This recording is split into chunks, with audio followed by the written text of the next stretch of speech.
Hey there, Victorum Gaming fans and Victory at Sea fans. We are back. We got another video for you guys today. And as we promised, we're going to take a look specifically at critical hits. So this is obviously generally dealing with the gunnery phase and damage that you will cause in one way or another. And critical hits work really cool in this game. You basically, to really represent like damage accruing on ships and spreading, whether it's fires, crew being killed, etc., etc., engine systems going down. They've come up with a really neat way of doing that. So you have different areas that can get damaged, and each of those areas will have a sort of progression of bad things that will happen as the damage accrues. And in certain levels, there's an effect called escalation, basically, which means that there's a chance for it to just continue spreading all on its own. You don't even have to do more damage. And that can spread to other areas and just cause all kinds of chaos. And there's even a separate critical system called vital systems, which are basically knocking out some of your major ship components, which, again, especially if any of those happen, it's generally bad news bears for you. But here, everything gradually will pile up. And it's pretty neat and pretty vicious, too. So we're just going to walk you through everything here. So you roll a d10 for each critical you score and consult the critical area below. So 1 through 4 is the engine, weapons, and again, engine generally will slow you down, prevent you from turning, but also gradually add damage. And potentially, like exploding fuel and stuff like that. Weapons obviously will degrade some of their main weapon systems, so that can be cool if you knock out like a main turret, for example, for the rest of the battle.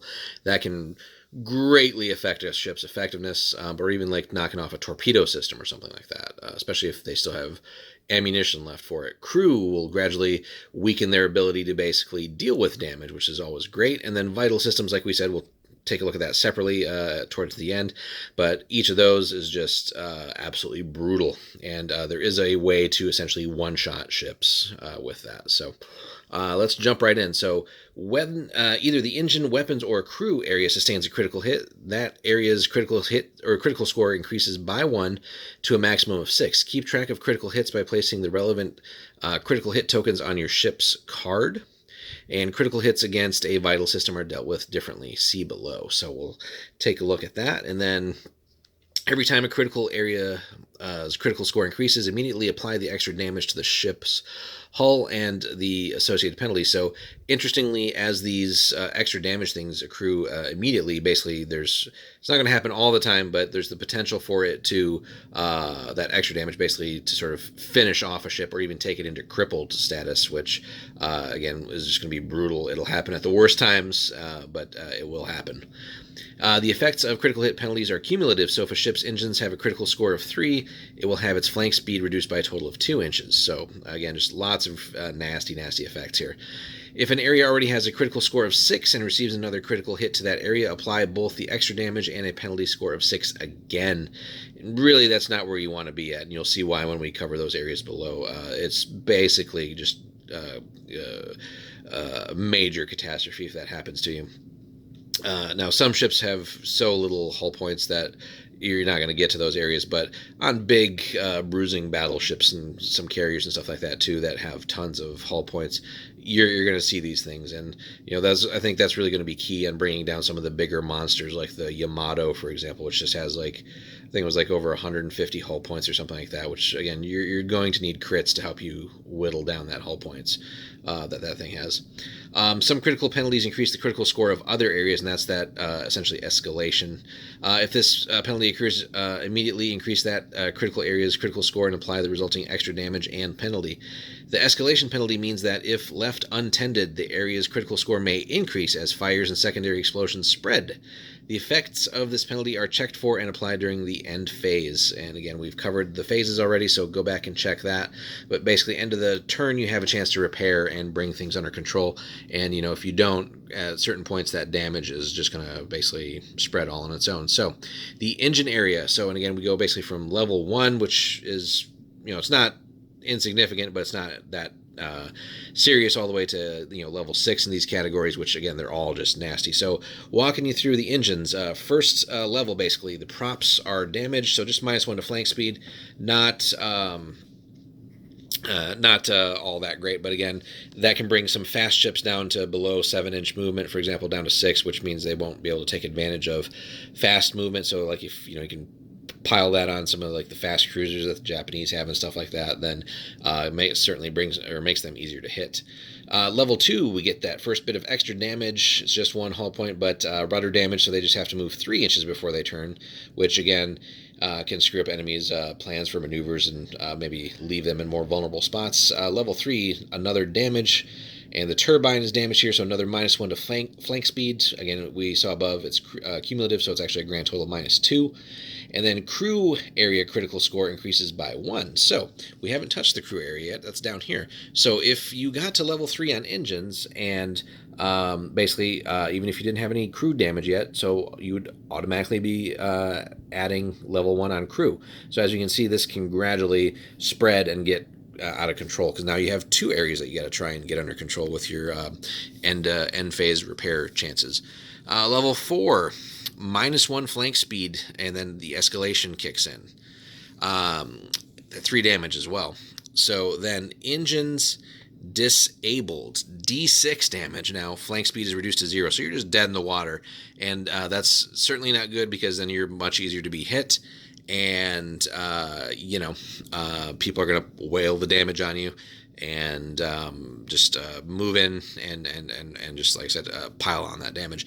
And then last but not least here, level 6, 3d6 damage. Just nasty for some of the smaller ships out there. Potentially, I think the average is like 9 or 10 for 3d6, so a solid little chunk of damage. And then here the crew area increases by 1 as well. So yeah, pretty nasty. But the other areas are also really cool here. So on the weapons area, level 1, secondary weapons damage. So just 1 damage, and notice it's already a little bit nastier than engines because we're starting off with that extra damage, and -1 attack dice.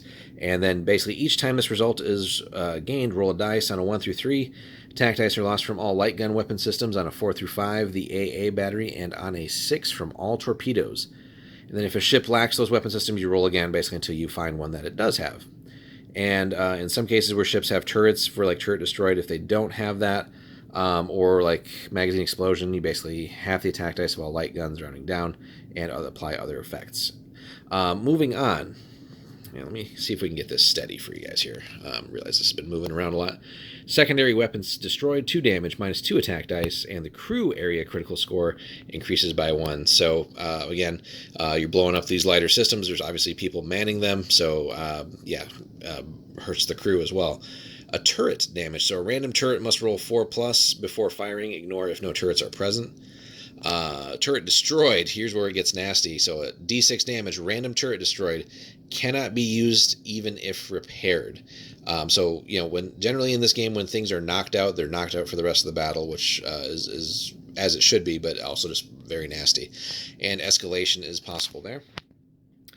Magazine explosion. You obviously don't want this to happen. 2d6 damage, and random turret destroyed, cannot be used even if repaired. Obviously, it is destroyed. And then multiple explosions, so 3d6 damage, and this is a nasty one, not just for the damage, but crew and engine area critical scores increase by 1. So let's say you didn't have any damage in those other 2 categories. You get here, now suddenly both of those are at level 1, so it becomes a race to try and deal with the damage. As you're trying to probably bring this under control and get it back below escalation, you might take more damage, but now the crits are creeping up in this level, so it's very brutal. And then the crew area finally. First up, shrapnel, so no extra damage, but just -1 attack dice. A fire, 1, and then escalation already happens here. Multiple fires, 2 damage, weapon area critical score increases by 1, so our level that we just talked about. And as you can see, it makes sense, as certain areas get damaged, they're also related to other things, right? There's people crewing the turrets and so on and so forth. Heavy shrapnel, so 3 damage, the ship's crew quality checks gain a -1 modifier. So when you're trying to pass orders, your crew has been getting beat up, so your command structure and all that, officers and stuff trying to issue orders across the ship, that gets tougher. So that's pretty nasty. Might not seem that big, but in some cases you're definitely going to want to try and pass orders, like being able to repair multiple systems, for example. Hull breach, D6, and then the engine area increases by 1. And then finally, an explosion, the weapon's area critical score increases by 1 as well, and 2d6 damage there. So just lots and lots of nasty stuff that can happen there. And as we said, these are all very nasty, but we have the vital systems too, and that's if you roll that magical 10 on the d10 when you're trying to figure out where the damage happens. And so, as it says here, vital systems. If a critical hit is scored upon a vital system, things are about to get very, very bad for the ship involved. And that is true. These are devastating hits that cause terrible, even terminal damage. And for each vital system critical hit ship suffers, roll on this table to see what happens. Place the relevant vital systems critical token on your ship's card as a reminder. And, if you've managed to cause like multiple crits and you get that just ungodly roll of a couple of vital system hits, you are going to frustrate your opponent here and watch as their ship just gets wrecked here. So if you roll a 1, this is just a d6 chart, and these don't necessarily escalate. These are each their own separate damaged vital system. So bridge destroyed, obviously not a good thing. Damage is only 1. Feel that probably could have been a little bit higher. Generally taking out some probably senior officers there, but to represent that, though, for the rest of the game, the ship is no longer able to perform any orders. So, and if you've watched our video on orders, some of those are going to be absolutely like vital as a battle is ongoing, and not having access to those under any other circumstances for the rest of the battle is going to cripple your ship in a different kind of way. It's not the damage here; it's just not having access to orders is going to be rough. Rudder jammed, a d6 damage, and be ironic, like first game we play, if we're playing the Bismarck, if that happens. Hope not, knock on wood. But d6 damage, roll a d6. For the rest of the game, at every opportunity, the ship must, on a 1 through 2, always turn left. On a 3 through 4, no longer make any turns, which is probably, I guess, the most desirable choice in some cases, because you can just go slower to not put yourself in bad spots or, run off the map.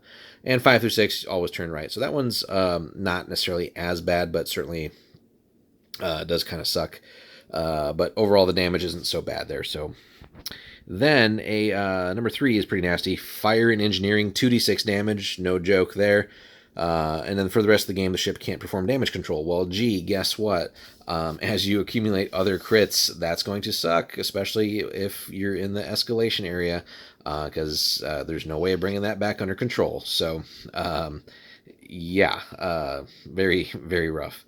Magazine ablaze. You don't want this. You don't want any of these really, but the first 2 I think can be dealt with, especially rudder jammed. I think is manageable, but not giving orders, sure, put yourself in smart positions as much as you can, and just hope to do well. But 3 and 4 here are definitely rough. But anyway, so magazine ablaze, 2d6 for the rest of the game. Before each weapon system can fire, roll a d6. On a 1 through 3, it can't fire this turn as you're trying to put out that fire. On a 4 through 6, you can fire as normal. So now you're going to have to basically have a 50-50 chance for the rest of the game. And that's for each weapon system, by the way, boys and girls. So if you've got multiple turrets, multiple light systems, torps, etc., you're rolling for all of those to see if you can actually do it. And again, you're going to be stuck with a 50-50 chance here.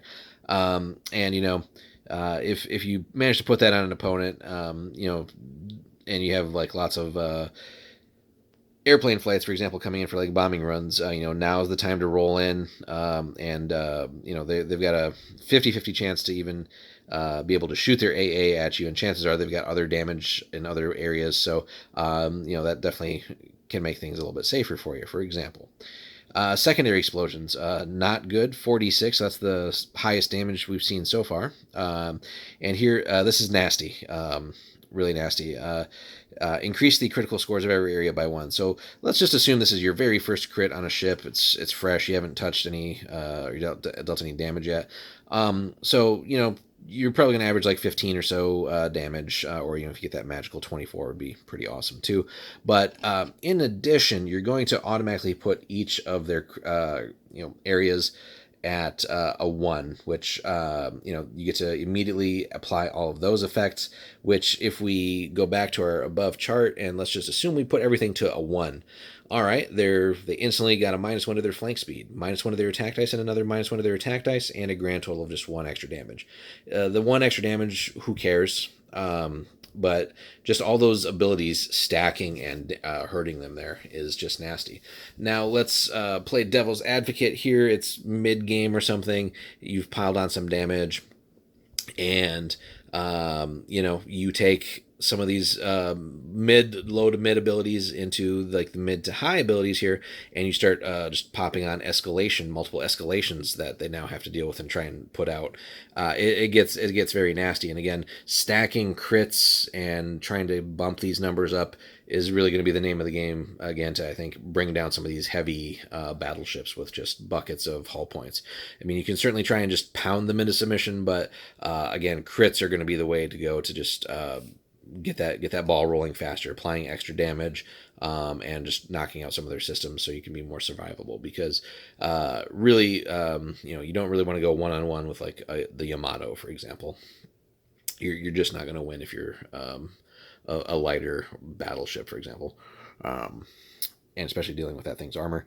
Anyway, moving on. And then the last one. So this is the sort of magic silver bullet here. You need to roll a 10 on that D10 initially, and then a 6 here, and then the ship's hull is immediately reduced to 0 and is lost with all hands.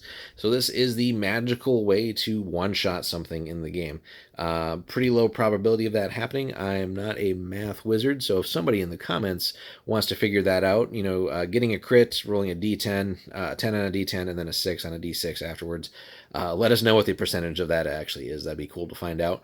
But yeah, one shot basically. Doesn't matter how many hull points they have left. I'm assuming no other special rules will cancel that out in any way, shape, or form, but who knows. But again, I keep coming back to the Amadio just because it's like the thing with the biggest hull points that we've seen so far. But I think taking it's like 150, 60, whatever hull points and dropping it right then and there, that is going to be a gut punch to the opponent. And if you've if you're taking out whatever one of their like heavier ships or something like that, anytime this happens, anytime you can just delete a ship, especially if it's like your first crit that you get on it, that's just it's not going to happen a lot, but when it happens, it's going to be a good feeling for you, just again to be able to one-shot things. Or again, if you've chased down, like say they're actually playing their carrier on the tabletop as opposed to like over the horizon, you roll in and you actually get a crit on the carrier and put this on it. Taking that out is going to be very very good for you. Not having to deal with their planes for the most part anymore, and then obviously taking out a key piece of their fleet will be great too. But again, yeah, anytime you can one-shot something, hey, that's the way to go. But again, all these vital systems are just absolutely nasty, and there's nothing that says you can't stack these things. So if some of these obviously wouldn't necessarily make sense to roll again, you probably wouldn't want to like get bridge destroyed twice, but certainly you could get multiple secondary explosions. I mean, let's say you rolled 2 crits, you got those 2 10s on the D10, and you rolled double 5s. Now it's 8d6 damage, and you're increasing all the critical areas by 2. Even if, again, all their crit areas were fresh and they didn't actually have any crit damage, you've suddenly moved them all to 2. Let's just take a look at what that would entail for people. 8d6, so maximum, I think that's 48 potential damage. Let's just say you deal like 30, 35. So certainly a respectable chunk of damage, but let's see what else would happen here. Engines would go to 2. -1 flank speed, they got to move 3 before they turn, and an extra damage. Weapons area, -1 attack dice, -2 attack dice, actually, and then critical areas score in crew increases by 1, so the crew is actually going to bump to 3, which is bonkers, and 3 extra damage total there.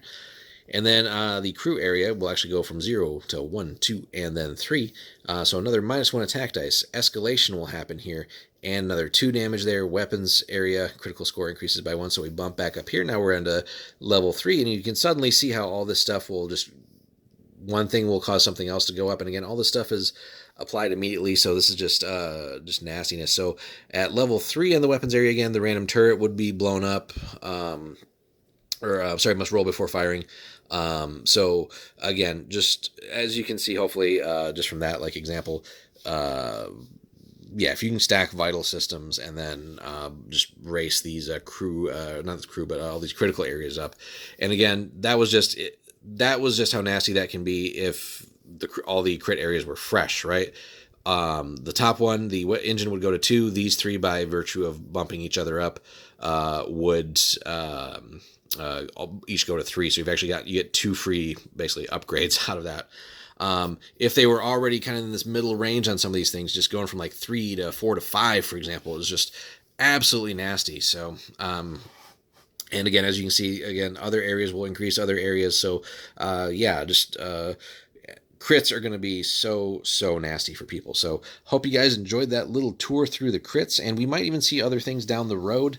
There might be certain maybe special commanders or something like that, famous admirals, who knows, that might add maybe some modifiers to this kind of stuff. We don't know yet. So this is again just the sort of demo rulebook. So I imagine as the game grows, we'll get some interesting other options here, and maybe other effects and ways to deal with crits. So again, hope you guys enjoyed that little tour through the crits. Hope that makes sense for you guys. If you enjoyed the video, hit us up with a like if you could, and a subscribe if you haven't already, and then stay tuned for more Victory at Sea content. We'll see you in the next one.